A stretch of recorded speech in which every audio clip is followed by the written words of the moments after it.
Está no ar o IAI Talk Show. Para comandar o programa, professor Caixeta. E vamos à nossa terceira temporada do IAI Talk Show. E hoje, com muito prazer, falando de mulheres do agro, temos a presença da Mariana Granelli.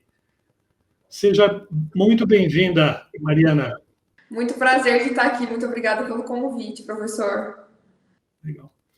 Bom, a Mariana, ela é piracicabana, né?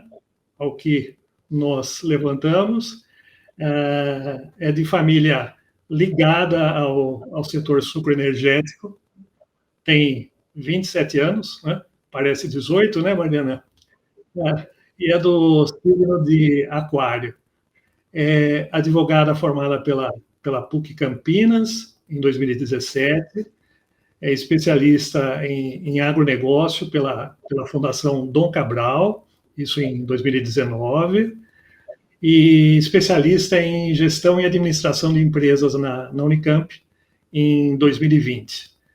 E atualmente é diretora jurídica da usina Granelli Açúcar e Álcool, que é localizada em Charqueada, próximo aqui de Piracicaba, né, no estado de São Paulo. E na usina Granelli, a Mariana tem coordenado aí projetos de sustentabilidade social e ambiental, e com ênfase nos projetos de rastreabilidade da cadeia do setor, né? E voltada também para boas práticas de gestão agroindustrial. Entendemos que a história de vida da Mariana seja por demais inspiradora, demonstrando aí que os mais diversos sonhos podem ser alcançados. E nesta terceira temporada do IAI Talk Show, nós escolhemos aí como entrevistadas mulheres que sejam, de fato, representantes do agro, né? Inclusive, aproveitando a oportunidade, nós vamos sortear, ao final do programa, um exemplar do volume 2 aqui, do livro Mulher, a Força do Agro, e vai ser um sorteio direcionado aí aos inscritos no nosso canal. Então, ao final, no chat, nós vamos ter o nome aí da pessoa sorteada. E também, aproveitando, gostaria de registrar aí os agradecimentos ao PSEG, né, que é o Programa de Educação Continuada em Economia e Gestão de Empresas, que vem sendo o patrocinador aqui do nosso programa. Nascemos com um propósito claro: trabalhar para que o conhecimento e as ideias inovadoras transformem a realidade de pessoas e organizações. Nossa origem está na tradição, no ambiente acadêmico, no ensino, na pesquisa e na extensão.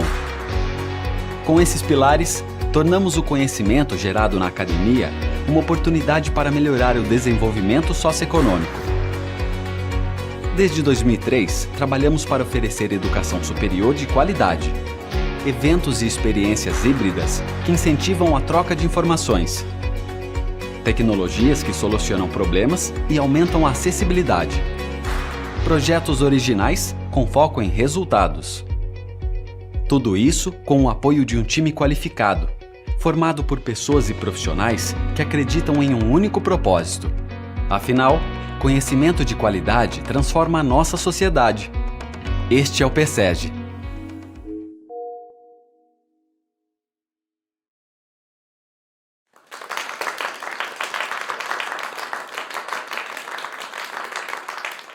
Ô, Mariana, desde cedo aí você está ligada ao agro, foi assim uma missão recebida aí da sua família, resultado aí de uma sucessão devidamente planejada.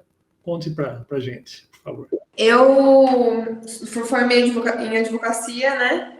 Em direito, na verdade, com foco em advocacia pela OAB, mas nunca foi, na verdade, meu intuito durante a faculdade.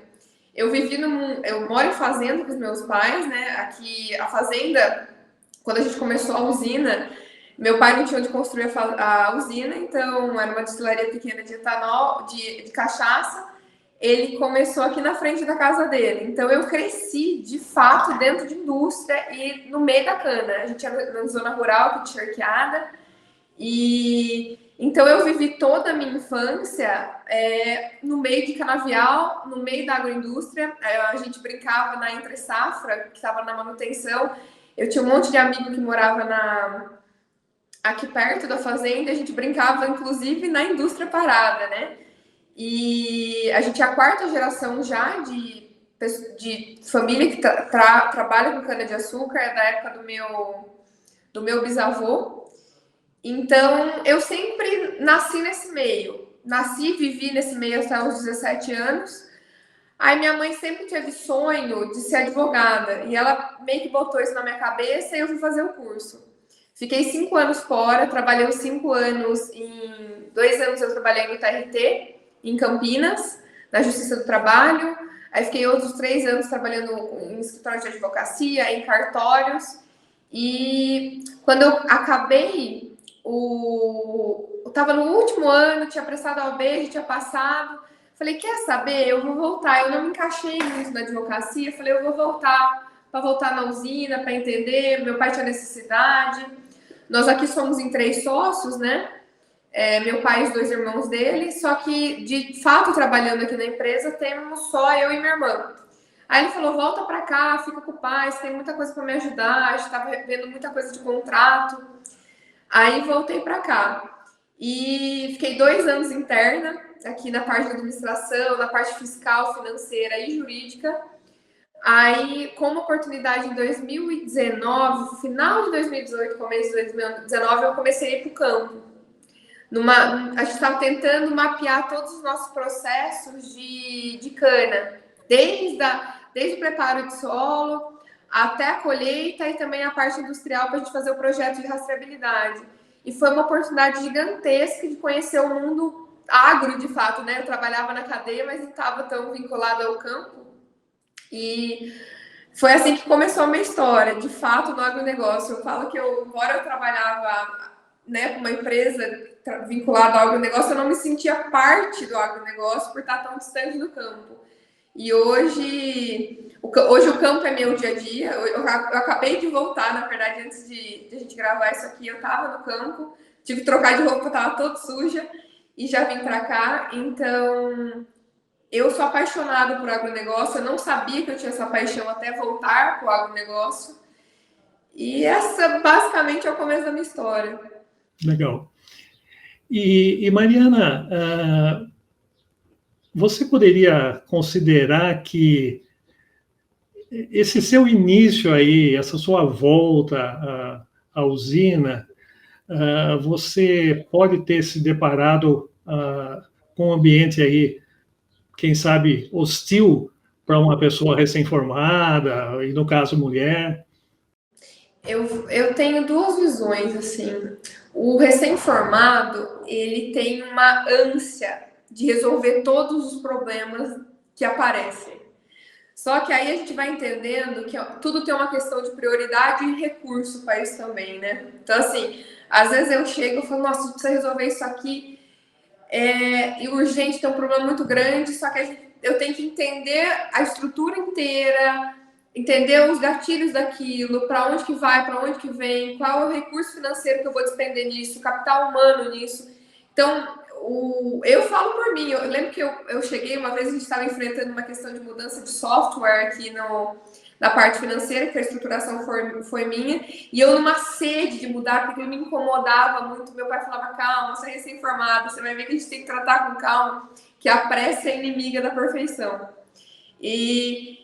Mas o bom de ser recém-formado também é ter esse gás dentro de si, sabe? A gente tem uma vontade de aprender, tem uma vontade de mudar, quer trazer a teoria que a gente conhece da faculdade, combinar com a prática.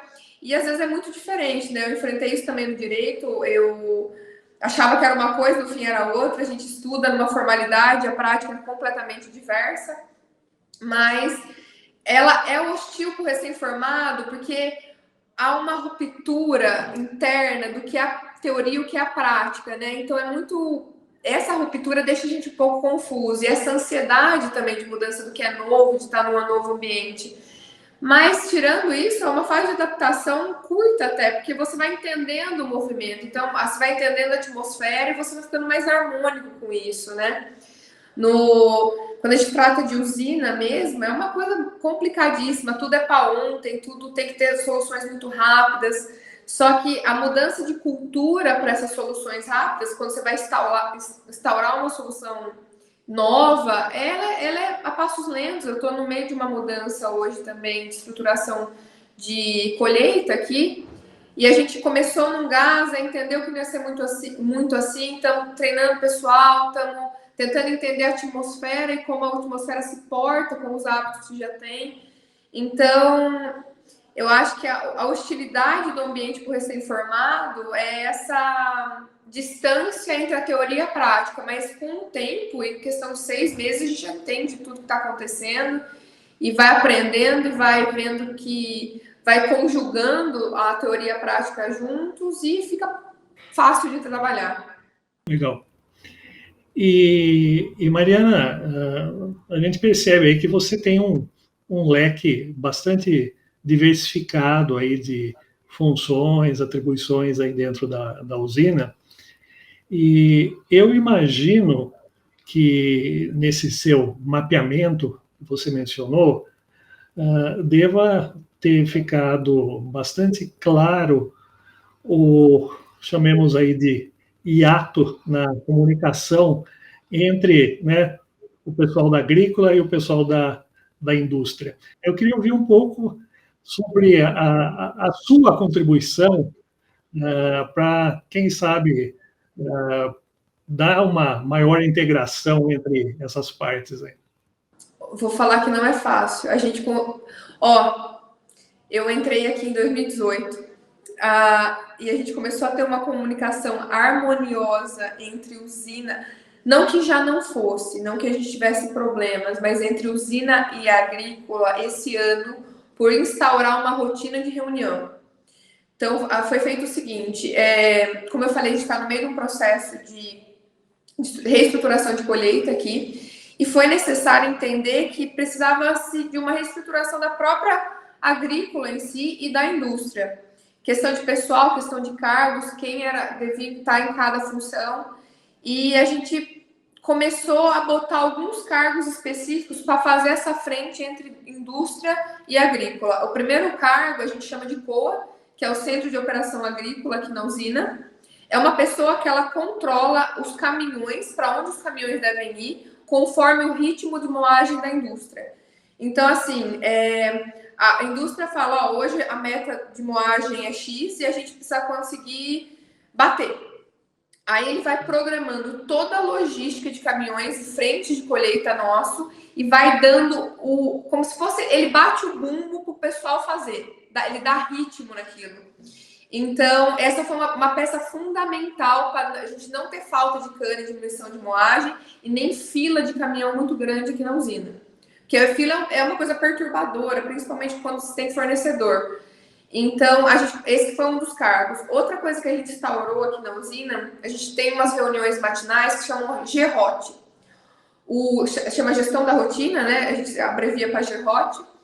E ele faz a conjugação da usina com a agrícola. Então, todo mundo apresenta os resultados do dia anterior e coloca os planos de ações com prazos. Então, assim, o resultado ontem foi bom nisso e ruim naquilo. Isso para a indústria e para a agrícola. O que nós vamos fazer? Você, como indústria, pode fazer para melhorar esse resultado e qual prazo você pode fazer. Então, isso conseguiu uma conversa melhor. Essa integração não é fácil de se fazer. A gente já teve muita birra entre um e outro, justamente por um achar que está entregando, o outro achar que está faltando, ou tem muita fila de espera. Então, você ter apontamentos de por que se parou a indústria e qual foi o causador do problema e como vamos resolver esse problema, já diminui muito a discussão. Então, você tem que ter dados para você diminuir essa discussão, porque senão fica um apontando para o outro e você não resolve, não consegue trabalhar. Então, essa foi uma das pontuações que a gente fez. Outra frente que a gente fez foi até as colhedoras mesmo, os apontamentos das colhedoras, se está faltando caminhão nas frentes de colheita, qual é o raio médio para a gente fazer o cálculo já direto de quanto esse caminhão vai levar, se ele tiver um X de tonelada dentro dele, qual o tempo de trajeto que ele vai ter. É tudo muito cronometrado para nunca se deixar faltar cana na indústria. E caso haja um problema de manutenção, às vezes as coisas quebram na indústria, acho que o senhor deve saber. E aí a gente faz o inverso, né? A usina dá o tom e fala, ó, vamos para a frente 1, 2 de colheita, que a gente vai conseguir acompanhar. Então, assim, hoje a gente conseguiu estruturar muito bem com pessoas e método de evitar que se cause esses estresses entre usina e agrícola, que é muito comum. Porque as métricas de cada uma são muito diferentes e é muito difícil você conciliar, mas a equipe aqui é muito disposta, a nossa equipe é muito boa de campo, tanto de campo quanto de indústria. Então a gente conseguiu fazer um bom trabalho com a frente de COA, que a gente chama, com os apontamentos da indústria, com os apontamentos da agrícola, foi uma coisa que conseguiu praticamente dizimar essa rixa entre os dois. Legal. E Mariana, a sua visão aí de gestora, você acha que seja a usina Granelli, seja o segmento sucroenergético como um todo, há necessidade de mais mulheres em postos-chave aí de tomada de decisão? Eu vou ser bem sincera, eu acredito. Eu tenho todos os meus setores, hoje nós temos mulheres, desde o preparo de solo até o produto final, na parte da indústria, a gente tem mulher em cargo de gerência, cargo de coordenação e cargo de diretoria. E até o único cargo que a gente tem dificuldade, professor, de se ter, é mulheres para máquinas pesadas. Isso é uma coisa que não tem, e eu não entendo porque não tem. Porque tem muita vaga, a gente tem muita dificuldade de achar mão de obra qualificada para colhedora, para trator, para transbordo, e a gente não acha mulheres nesse ramo. Mas a gente investe muito em mulher, muita identidade de gênero aqui, para que a gente se sinta bem. Eu sou mulher, eu quero estar bem, eu quero trazer gente com que eu possa me identificar também. E assim, eu me sinto muito mais confortável como mulher numa sala cheia de homens de ter uma mulher para me apoiar lá. Porque às vezes é difícil a gente ter voz também.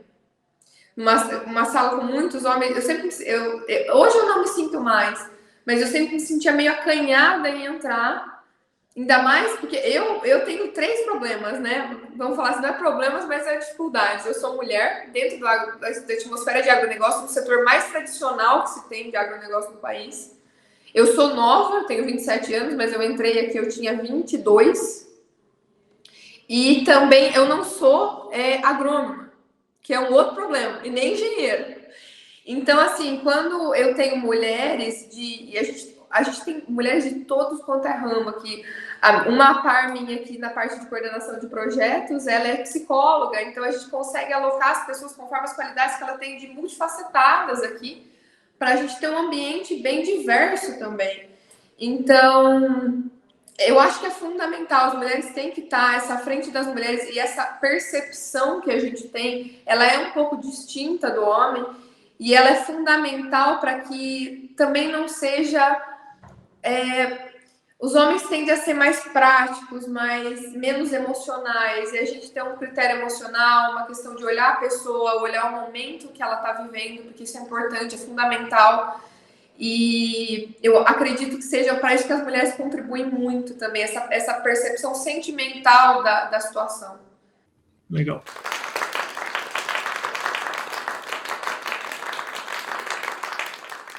Mariana, recentemente a imprensa, tanto geral quanto especializada, deu um destaque a uma atividade aí que está certamente envolvendo a usina Granelli.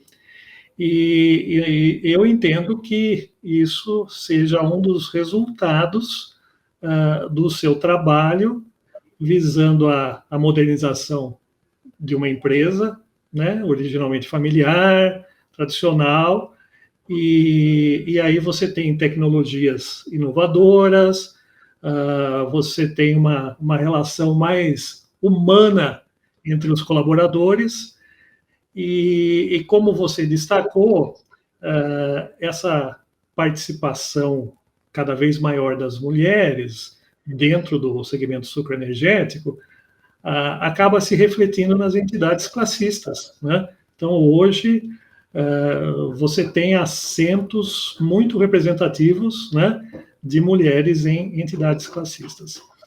Bom, mas de qualquer forma, esse destaque da imprensa, Mariana, você conhece o assunto muito bem, a partir de, acho que julho desse ano, 2022, o açúcar mascavo, né, da usina Granelli, acabou oficialmente aí sendo rastreado com blockchain, né, e começando a chegar às prateleiras das lojas, né. A usina contou aí com o apoio, acho que da Copacabana, da própria Embrapa Informática, né? E se diz que com isso a usina, a empresa, pretende diferenciar o seu produto no mercado, atendendo aí clientes mais atentos, mais exigentes, né? E que pagam mais por um açúcar com qualidade controlada. Então, eu queria ouvir um pouco de você, um pouco sobre essas novidades. O que é esse tal de blockchain? E conta também, confirma, o que é o açúcar mascavo. Professor, eu vou te falar um negócio que eu tive tanta surpresa desde o lançamento até hoje, né? E cada dia eu passo a ter mais surpresa.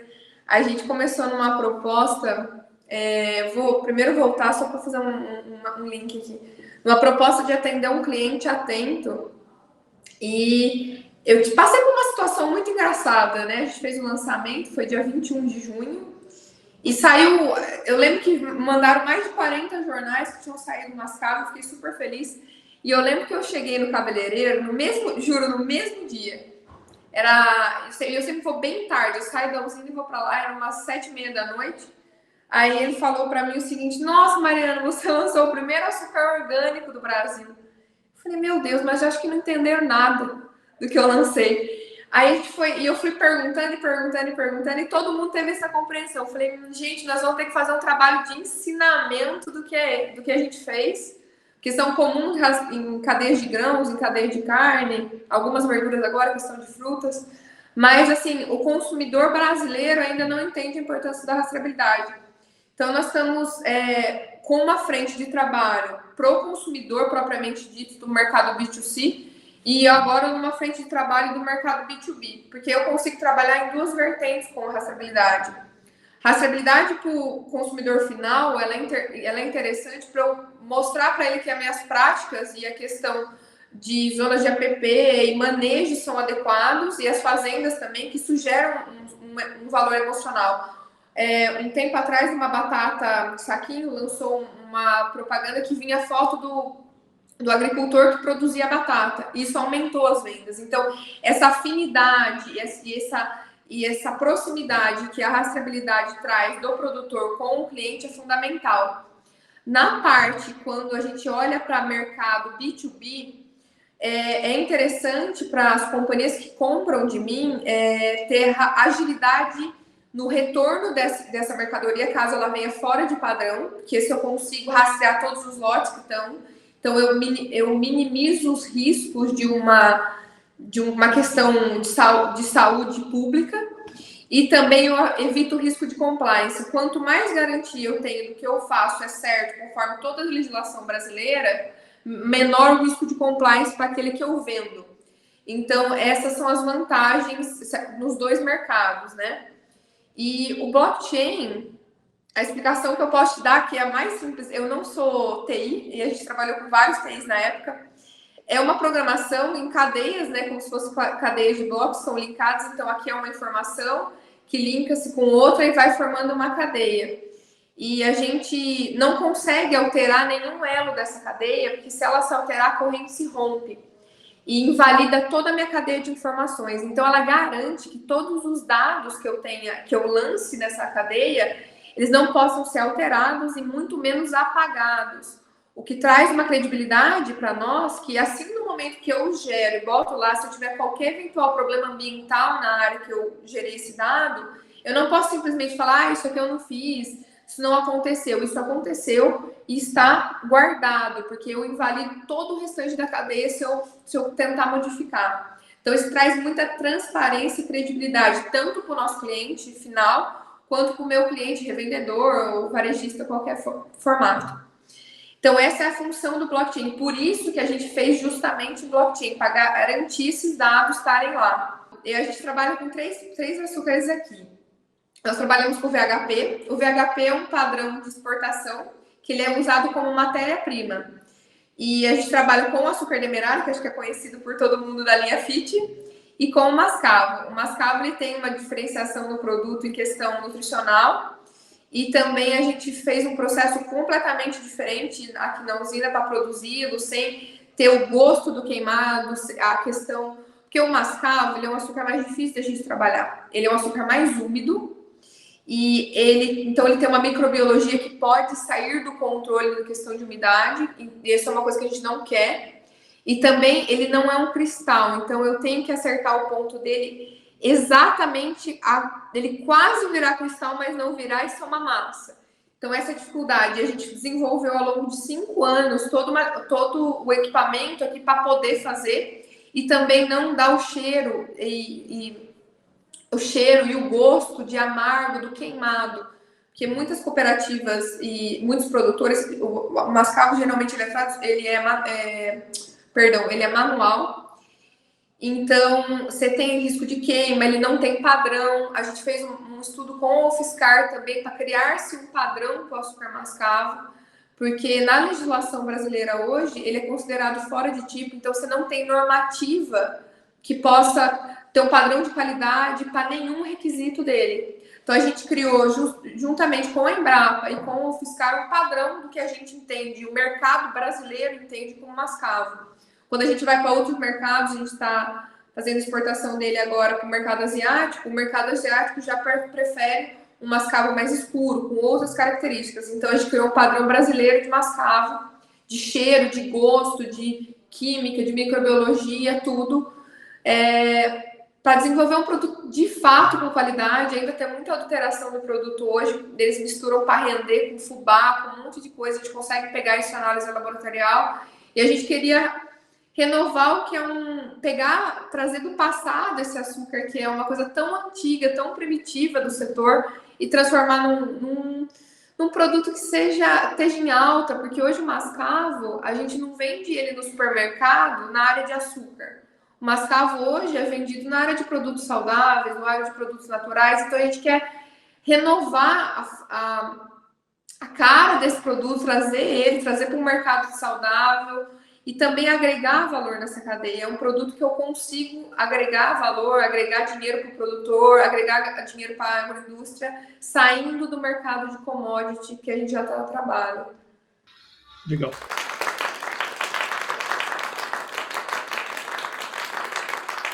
Bom, Mariana, a vontade era de continuar essa conversa por muito tempo, mas eu queria já aproveitar e antecipar os parabéns aí para você, né? Eu acho que a usina Granelli deve estar muito satisfeita de tê-la e fazendo um trabalho de qualidade que chama a atenção aí de observadores dos mais diversos aí. E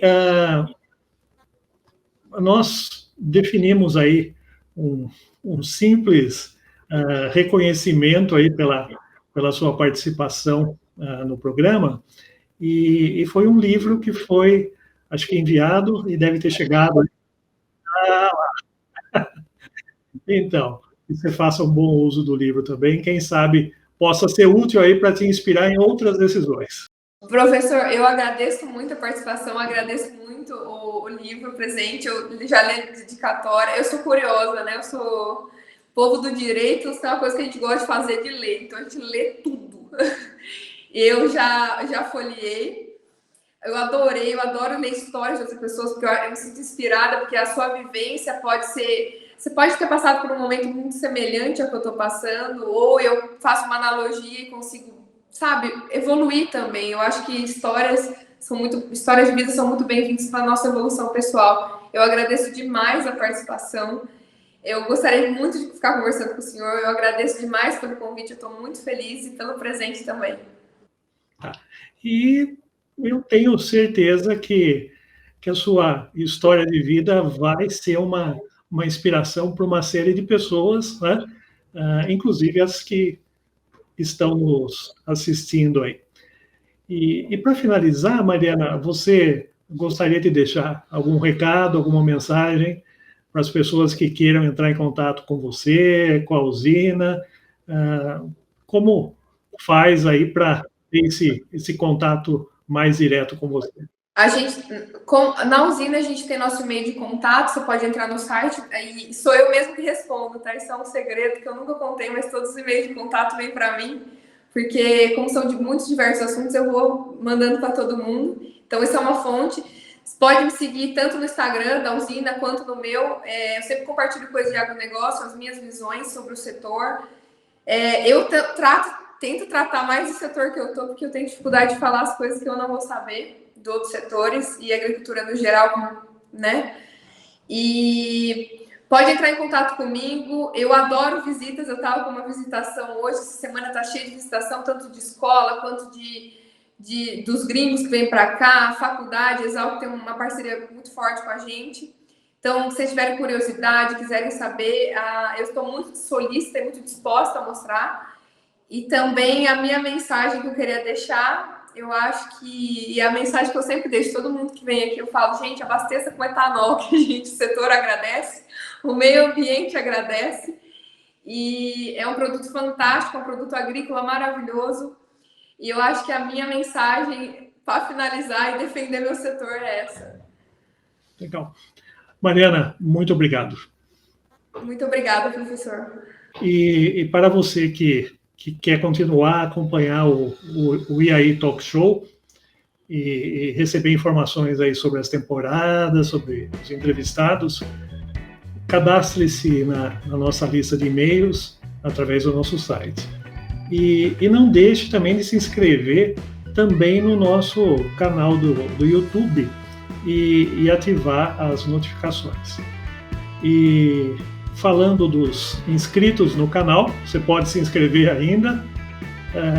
Para os inscritos do canal, nós vamos estar sorteando, como eu disse no início, um exemplar aqui do livro A Mulher, Força do Agro, volume 2, e o nome do agraciado ou da agraciada vai aparecer aí no chat daqui a pouquinho, tá?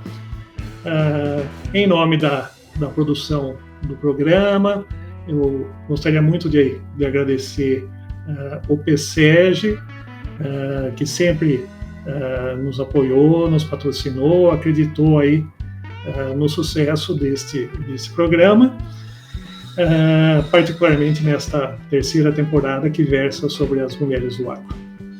E nos encontramos aí no próximo episódio.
O livro E aí, Professor Caixeta traz os melhores momentos da vida de José Vicente Caixeta Filho, dividido em 60 marcos, uma alusão ao seu 60º aniversário, idade na qual pretende se aposentar. Professor titular da Exalc-USP, Caixeta se consolidou como uma referência nacional e internacional em seu tema de pesquisa, logística agroindustrial. Criou e coordena o grupo de pesquisa e extensão em logística agroindustrial, Exalc-Log, e entre 2011 e 2014 dirigiu a Escola Superior de Agricultura Luiz de Queiroz, a Exalc-USP em Piracicaba. Confira o registro desta jornada inspiradora. Acesse o site eaitalkshow.com.br e adquira o seu exemplar.